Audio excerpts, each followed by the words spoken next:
up, folks? Today I am going to be talking about how I do not pay my mortgage and how I have not paid my mortgage for the last 2 or so years. And now you might be thinking, Kelsey, how are you not paying your mortgage? Obviously, if you don't make a mortgage payment, they're gonna foreclose on your house. Well, don't get me wrong, the mortgage is being paid. The mortgage just isn't being paid by me.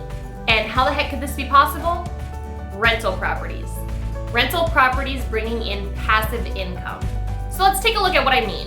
So my mortgage is about $1,100, $1,150 or so, and I live in a modest house. You know, it's nice, I love it. It's about 1,550 square feet, nothing too crazy. $1,150 for a mortgage, that goes to tell you a lot. It wasn't a super crazy house, but we do love it here. But the amazing part is that I'm not having to pay for the asset every single month. Now, I did have to pay for the down payment and things of that nature, but I'm not paying for this monthly to live here. My tenants are paying for it. So for easy numbers, let's just say my mortgage is $1,100. And let's take a look at an example. So if my mortgage is $1,100, in order to live here without me paying for it, I have to have $1,100 coming in passively from my rental properties. Now let's take a $100,000 property. Say we bought a $100,000 rental property that we're renting out for about $1,000 a month.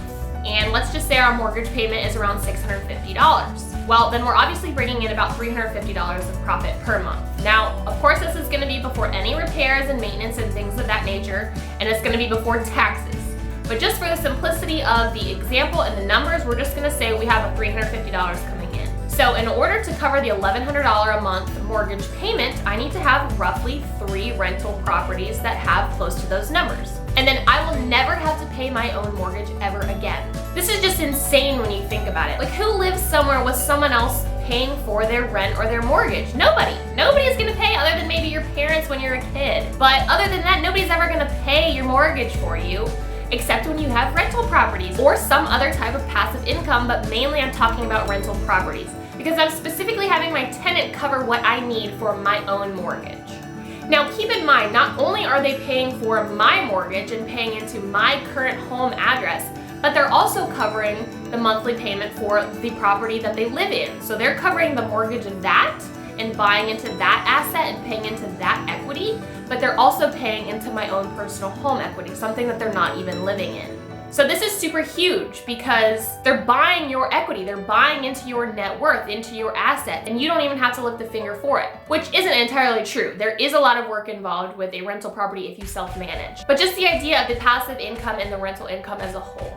Now you might be thinking, okay, well, how long does that take in reality? If you buy one rental property that brings you in $350 a month, I mean, that just kind of seems like that's gonna take forever.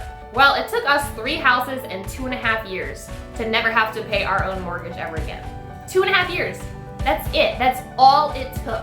So if you compare that with somebody who's trying to just pay off their mortgage a lot faster and just dumping money into their principal, making extra payments towards their house, and just throwing as much money as possible, and you see those videos that's, you know, pay off your mortgage in 5 years, pay off your mortgage in 10 years, well, that is great, but I had my mortgage covered in 2.5 years.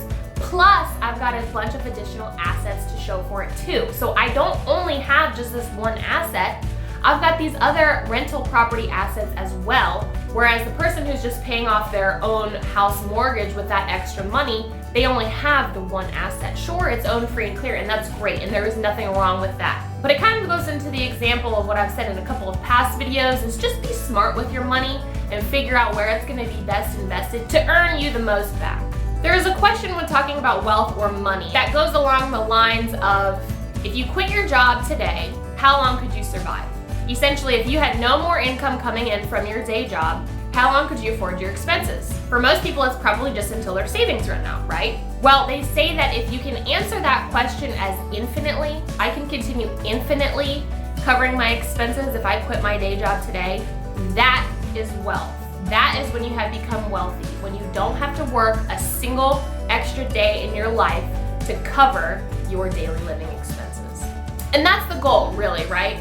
That's the goal with passive income, is to make it so that you don't have to work, you can retire, and all of your bills are paid for. At this point, I have been in my real estate journey for about 4 years now, and I can say that I have my mortgage covered, my electric bill, my utilities covered. I have my gym membership covered. Mine and my husband, we do CrossFit, so that's $240 a month. I'm not talking about a $10 LA Fitness, whatever, 240 bucks a month. We've got our Netflix covered, we've got our groceries covered, we've got a lot of items covered in 4 years of real estate investing. So we're not totally there. We don't have all of our expenses covered, but we have all of those items covered without even touching the money that we're making from our day jobs. So if we quit our day jobs, we would still have our groceries, our mortgage, our gym, our Netflix, and really what more do you need in life, right?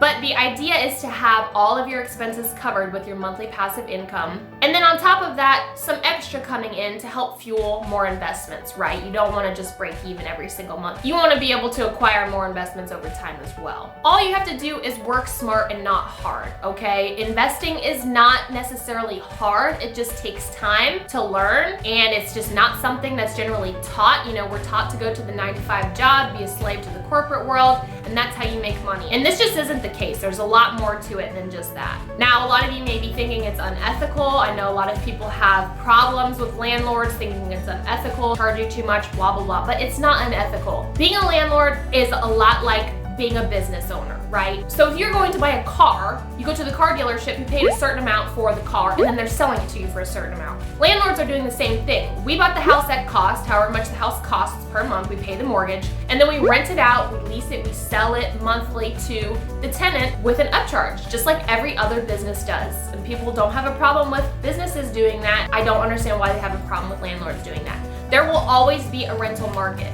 People cannot buy a house for a number of reasons.